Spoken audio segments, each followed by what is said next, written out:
자, 얼마 전에 기사 떴죠. 공모주로 그렇게 띄워주던 카뱅이 전세대출 피해가 눈덩이처럼 늘어나고 있다.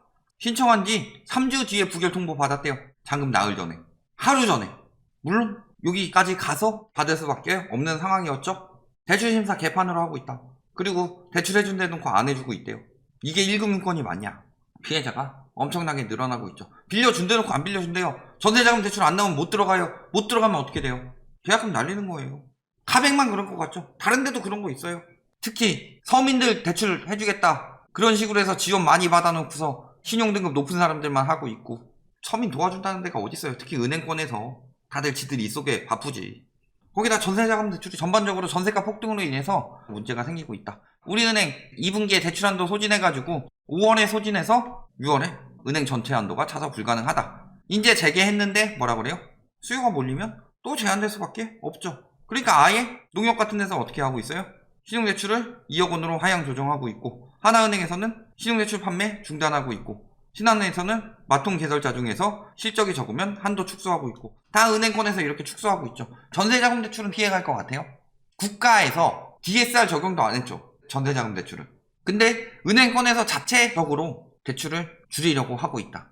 이미 위에서 경고 내려온 것도 있고, 내년에는 4% 수준으로 맞출 거라고 하죠. 증가율을 4% 수준으로 맞추는 게 아니라 증가율을 멈추게 해야 돼요. 지금 가계부채는 GDP 성장률보다는 더 낮게 나오게 만들어야 돼요. GDP 대비 가계부채가 리먼 터지고 나서도 계속 증가한 나라가 얼마나 있어요. 우리나라 지금 이미 100%가 넘어갔는데, 이걸 가지고 서민 박탈감만 키운다 라고 하면서 뭐라 그래요? 전세자금 대출이 급증하면서 갭투기로 흘러 들어간다. 그래서 박탈감이 커져만 가고 있다. 이런 얘기들 나오고 있죠. 근데 사실 전세자금 대출 규제는 계속하고 있었어요. 9.13 대책 보면 뭐라 그래요?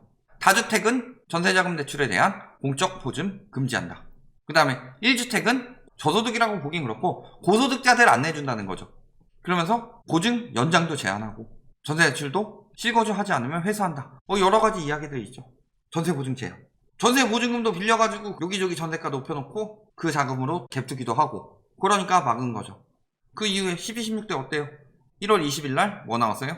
9억 초과 주택 매입자는 전세대출 회수한다. 매입자라고 이야기하고 있는데 1주택에서 보유시도 마찬가지였죠. 다만 한 번 정도 같은 금액으로 연장 정도는 해준다. 이런 상황이었죠. 전세 규제는 계속 들어갔어요. 맨날 그 언론에서 공급 가지고 이야기하니까 수요 억제 정책이 안 나오는데 나와야죠. 왜 임대차 3법 길을 쓰고 반대하고 있어요? 전세가 못 높이면 끝이에요. 지금 왜 이렇게 갑자기 급등하고 있다고 그래요? 거래량도 더러운데? 전세가가 올려가지고 갭투기하기 좋다고 하는 거 아니에요. 전세가가 문제 생기면 큰일 난다는 거죠. 자, 6.17 7월 10일 날 3억 초과 아파트 사면 전세대출 제한한다. 똑같이 가는 거죠. 이거는 보유가 아니라 매입의 경우만. 이런 식으로 전세대출 규제는 계속 있어 왔다. 냅두니까 활개를 치는 거죠.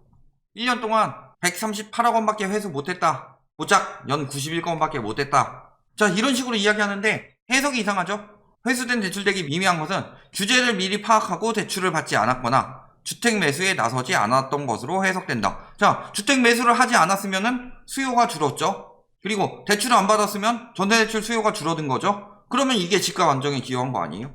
규제 없었으면은 전세대출도 받고 주택 매수도 했을 거니까 더 올랐을 거 아니에요. 그러니까 까고 싶은 거예요. 왜? 대출 규제는 실수요가 조금 줄어드는 정도? 이 정도지만 취득세 양도세는 수익이 줄고 그럴 수도 있지만, 보유세랑 전세는 전세가가 떨어진다든가 보유세가 올라가게 되면은 다주택 투기꾼들한테 엄청나게 부담으로 다가오기 때문에 임대차 3법 왜 죽어라 반대하겠어요. 전세가 더 못 올리면서 집값 떨어질까봐 지금 임대차 3법 취소하면 어떻게 돼요? 갱신계약까지 엄청나게 상한선 올라가겠죠. 이미 그렇게 높여놨는데. 그럼 갭투기하기 훨씬 더 용이해지겠죠. 그리고 갭투기꾼들 다시 몰리겠죠. 임대차법 때문에 팔기 힘들어졌는데 없어지면 살기 편해지니까 수요들 더 몰리니까 지금 그날이 치고 있는 거죠. 이거를 무주택 갭투자 때문이래요. 임대차 3법 법적 보완이다. 전세값 상승에 고개드는 갭투자 하면서 소액 갭투자가 기승을 부리기는 어렵고, 매매 가격이 더 오르기 전에 미리 집을 사려는 수요자들이 내 집 마련 방식으로 갭투자로 넘어오고 있다는 분석이다. 이게 문제예요. 물론 문제는 문제죠.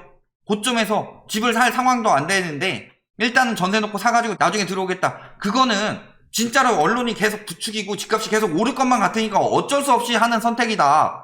저거를 갭투기라고 볼 수 있어요? 그리고 저 사람들이 그만큼 내 집 마련 수요이기 때문에 팔리는 만큼 수요가 줄어드는 거예요. 그만큼 갭투기 했던 다주택자들이 팔고 처분하고 들어가는 거고, 저거를 문제점인 것처럼 이야기하고 있는데 실제는 뭐예요? 집값 다 영향 주는 거 저 사람들이 집값 올리려고 저러겠어요? 더 오를까봐 미리 사는 거지?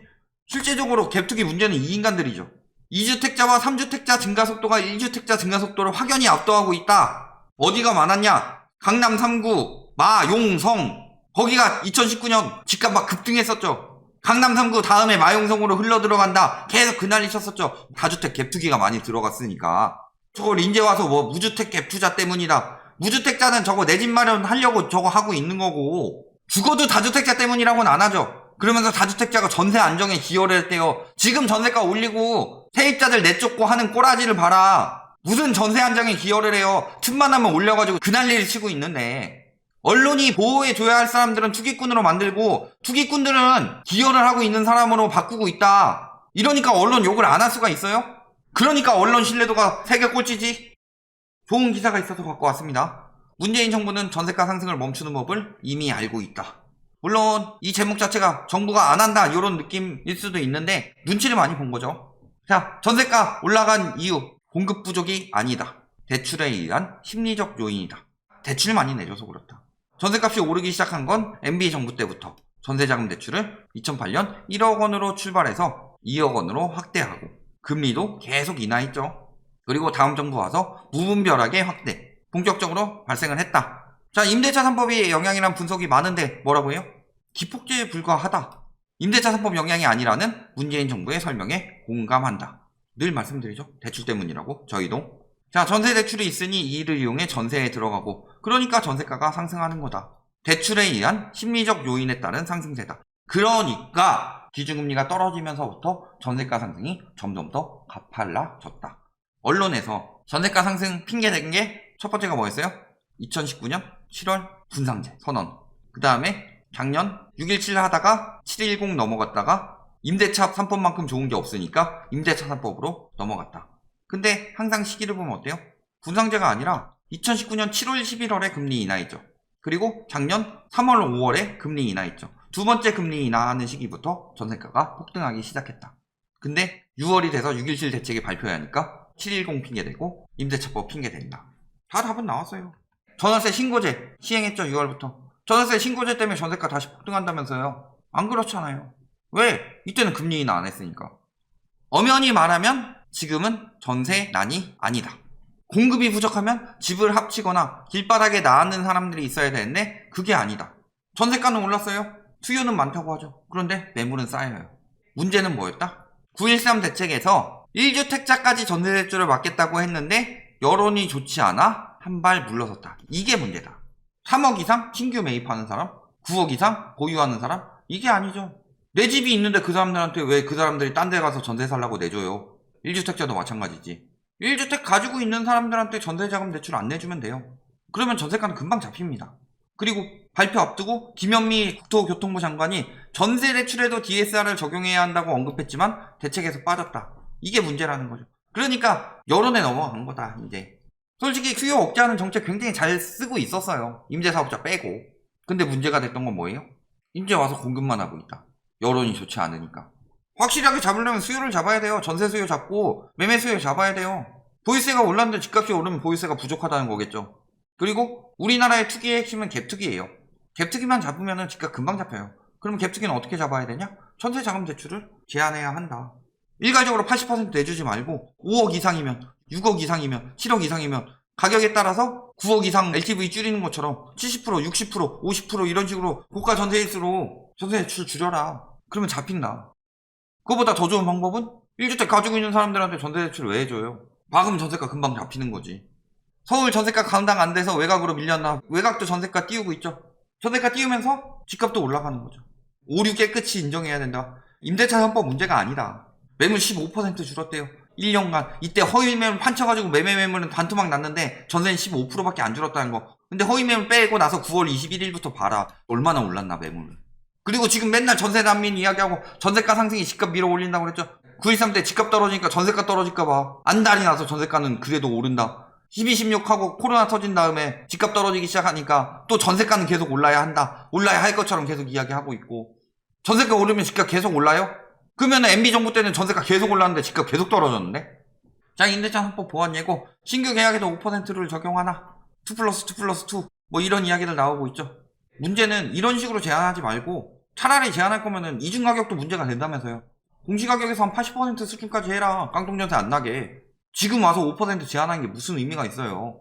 3+3 가가지고 학교가 초6, 중3, 고3이니까 중3 다니다가 연장 안 하고 고등학교 옮길 수도 있는 거고, 2+2+2 하면은 2년, 4년 됐을 때 굉장히 애매해져요. 물론 요거까지 하는 거 나쁘지 않습니다. 6년은 살잖아요. 보통 중고등 살고 초등 6년 살고 자녀들 때문에 어쩔 수 없이 사는 사람들 많죠. 그런데 5% 상한제 도입해가지고 전세가 폭등도 막는다. 이제 전세가 더 이상 오를 수가 있는 상황이 아닌데, 물론 나쁘진 않은데 더 보완할 필요가 있다는 거죠. 가계대출은 더 쪼인다고 얘기했습니다. 대출 태도 낮아진다. 전세대출은 안 쪼일 것 같아요. 은행에서 정해놓은 한도가 더 많이 줄어들 거다. 정부 눈치 보기 탓이라고 하는데 개뿔도 모르는 너는 기자 할 자격도 없다. 정부 눈치 때문이에요? 바제스리 때문이지? 정부 눈치가 아니라 세계 눈치 봐야 돼요. 지금 돈 다 빠져요. 신용도 떨어지면. 결론 뭐예요? 자, 전세, 임대차 3법 손본다. 뭐 이거 나쁘지 않은 발상입니다. 그런데 핵심은 전세 대출을 손보든가 아니면은 깡통 전세가 나오지 않게 몇 퍼센트 상한이 아니라 공시가격 대비로, 공시가격 오른다고 하면은 세금 오른다고 난리치지 않게 전세가도 오를 수 있게 해주자. 공시가격 쭉쭉 올리게, 반대 여론도 좀 줄이게, 공시가격에 뭐 몇 퍼센트 이런 정도로 아예 상한제를 추진하는 게 더 낫지 않냐. 그리고 확실히 전세 대출을 더 억제해야 된다. 1주택자까지. 어차피 은행권에서는 자체적으로 억제할 겁니다. DSR이라도 도입하든가. 이건 돈 안 갚아요. 어쨌든 지금 전세자금 대출 문제 생겼죠? 은행권에서 왜 그러겠어요? 돈 버는데. 앞으로 점점 더 위험해질 거고 은행권 자체에서 억제가 더 많이 들어갈 것이다. 다만 정책도 이런 쪽으로 좀 더 뒷받침할 수 있도록 가는 것이 좋겠다. 여기까지 말씀드리겠습니다.